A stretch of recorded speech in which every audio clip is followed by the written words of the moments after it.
The Fleer Corporation, founded by Frank H. Fleer in 1885, was the first company to successfully manufacture bubble gum. It remained a family-owned enterprise until 1989.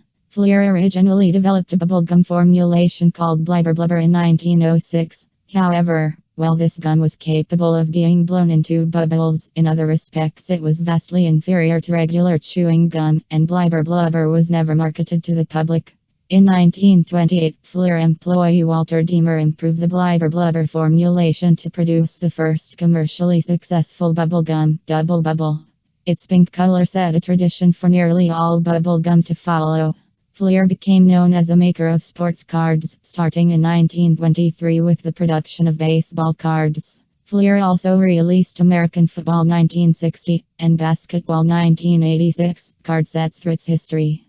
The company also produced some non-sports trading cards. In 1995, Fleer acquired the trading card company Skybox International and, over Thanksgiving vacation, shuttered its Philadelphia plant where Dubble Bubble had been made for 67 years. In 1998, 70-year-old Dubble Bubble was acquired by Canadian company Concord Confections. Concord, in turn, was acquired by Chicago-based Tootsie Roll Industries in 2004.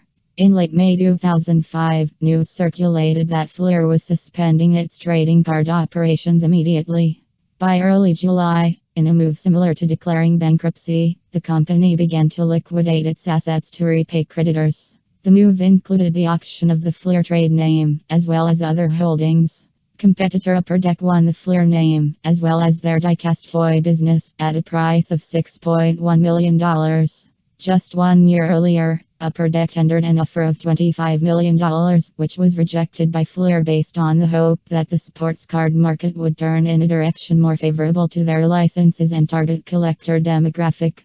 One negative aspect associated with Fleer's assignment for the benefit of creditors is that many sports card collectors now own redemption cards for autographs and memorabilia that may not be able to be redeemed. Those fears were somewhat quenched in early 2006 when random memorabilia cards were mailed to the aforementioned collectors.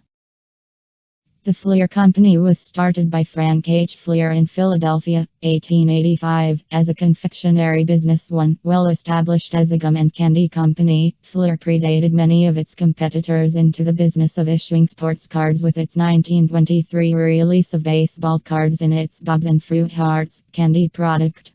These rare cards are basically the same as the 1923 W515 strip cards but are machine cut and have a printed ad for the candy company on the back. Many years later, in 1959, it signed baseball star Ted Williams to a contract and sold an 80-card set oriented around highlights of his career. Fleer was unable to include other players because rival company Topps had signed most active baseball players to exclusive contracts. Williams was nearing the end of his career and retired after the 1960 season. However, Fleer continued to produce baseball cards by featuring Williams with other mostly retired players in a Baseball Greats series. One set was produced in 1960 and a second in 1961. The company did not produce new cards the next year, but continued selling the 1961 set while it focused on signing enough players to produce a set featuring active players in 1963. This 67-card set included a number of stars, including 1962 National League MVP Maury Wills, then holder of the modern record for stolen bases in a season, who had elected to sign with Fleer instead of Topps. Wills and Jimmy Pearsall served as player representatives for Fleer, helping to bring others on board. However, Topps still held on to the rights of most players and the set was not particularly successful. Meanwhile, Fleer took advantage of the emergence of the American Football League AFL in 1960 to begin producing football cards. Fleer produced a set for the AFL while Topps cards covered the established National Football League. In 1961, each company produced cards featuring players from both leagues. The next year reverted to the status quo ante, with Fleer covering the AFL and Topps the NFL. In 1964, however, Philadelphia Gum secured the rights for NFL cards and Topps took over the AFL. This left Fleer with no product in either baseball or football. The company now turned its efforts to supporting an administrative complaint filed against Topps by the Federal Trade Commission. The complaint focused on the baseball card market, alleging that Topps was engaging in unfair competition through its segregation of exclusive contracts. A hearing examiner ruled against Topps in 1965, but the commission reversed this decision on appeal. The commission concluded that because the contracts only covered the sale of cards with gum, competition was still possible by selling cards with other small, low-cost products. However, Fleer chose not to pursue such options and instead sold its remaining player contracts to Topps for $395,000 in 1966. The decision gave Topps an effective monopoly of the baseball card market. In 1968, Fleer was approached by the Major League Baseball Players Association, a recently organized players' union, about obtaining a group license to produce cards. The MLBPA was in a dispute with Topps over player contracts and offered Fleer the exclusive rights to market cards of most players starting in 1973, when many of Topps's contracts would expire. Since this was so far in the future, Fleer declined the proposal. Fleer returned to the union in September 1974 with a proposal to sell 5 by 7-inch satin patches of players, somewhat larger than normal baseball cards. By now, the MLBPA had settled its differences with Topps and reached an agreement that gave Topps a right of first refusal on such offers. Topps passed on the opportunity, indicating that it did not think the product would be successful. The union, also fearing that it would cut into existing royalties from Topps sales, then rejected the proposal. In April 1975, Fleer asked for Topps to waive its exclusive rights and allow Fleer to produce stickers, stamps, or other small items featuring active baseball players. Topps refused, and Fleer then sued both Topps and the MLBPA to break the Topps monopoly. After several years of litigation, the Topps monopoly on baseball cards was finally broken by a lawsuit decided by federal judge Clarence Charles Newcomer in 1980, in which the judge ended Topps Chewing Gum's exclusive right to sell baseball cards, allowing the Fleer Corporation to compete in the market. The court ordered the union to offer group licenses for baseball cards to companies other than Topps. Fleer and another company, Donruss, were thus allowed to begin making cards in 1981. Fleer's legal victory was overturned after one season, but the company continued to manufacture cards, substituting stickers with team logos for gum. In 1989, Bill Ripken's Fleer card showed him holding a bat with the expletive fuckface written in plain view on the knob of the bat. Fleer subsequently rushed to correct the error, and in its haste, released versions in which the text was scrawled over with a marker, whited out with correction fluid, and also airbrushed.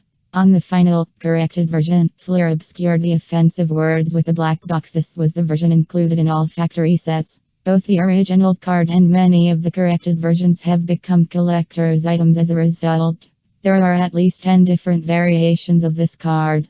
As of February 2009, the whiteout version has a book value of $120, but has been sold in mint condition on eBay for asking prices as high as $1,200.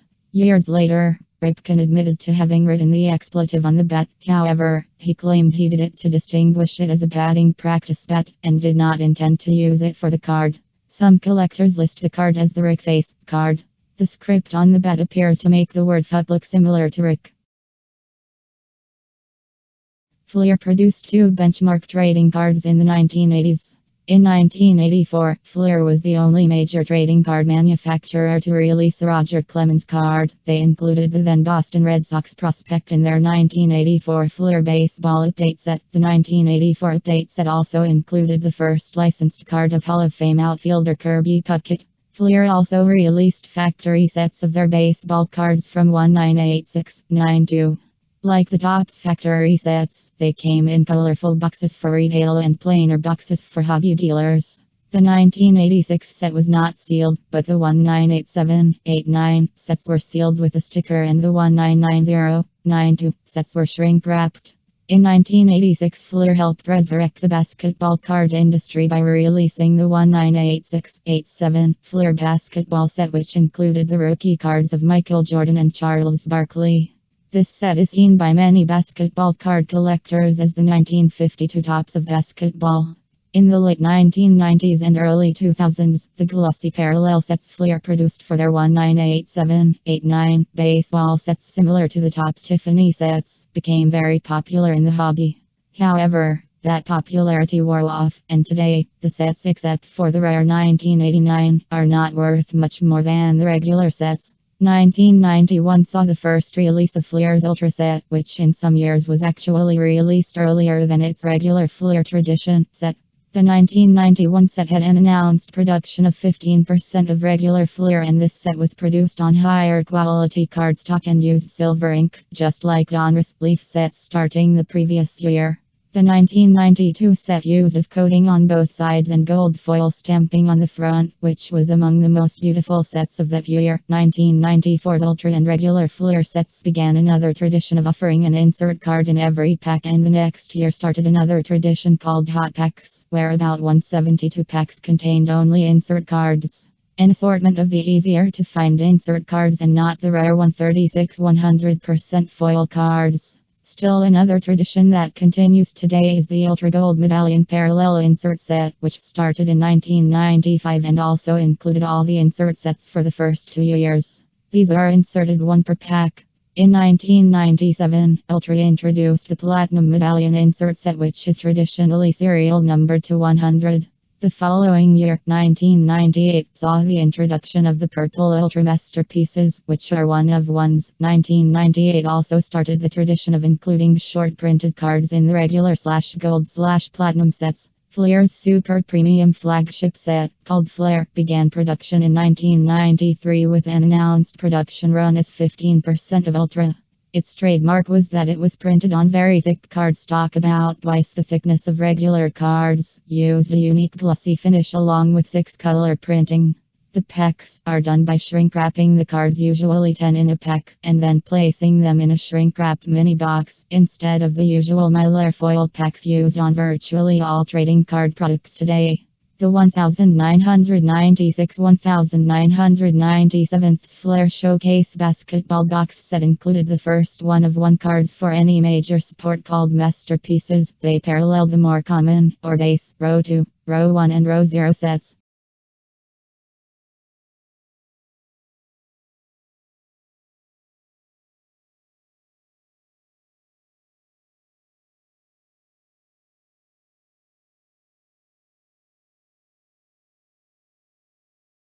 The Fleur family, Frank Fleur descendants, sold Fleur in 1989 for just under $70 million to John W. Fleur and Charterhouse Investments. John W. Fleur retained majority ownership in the company. Fleur was pushing into retail chains like Rite Aid, which brought the ire of the hobby dealers in the early 1990s.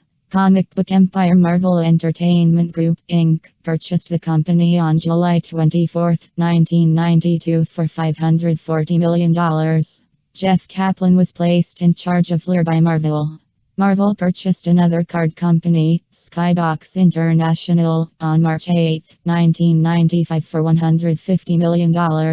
Fleur Skybox reduced its push into retail chains to start its hobby bullpen program that committed the company to support and provide relief for hobby dealer and collectors. Marvel entered bankruptcy in 1996 along with its subsidiaries. Fleur was directly hurt by the 1994 Major League Baseball strike and prolonged lockouts in the NBA. In June 1997, Marvel formed its Marvel Enterprise division, headed by President and CEO Scott C. Martin, to manage its trading card and sticker businesses, as well as Marvel Interactive, an internet entertainment and software publishing company.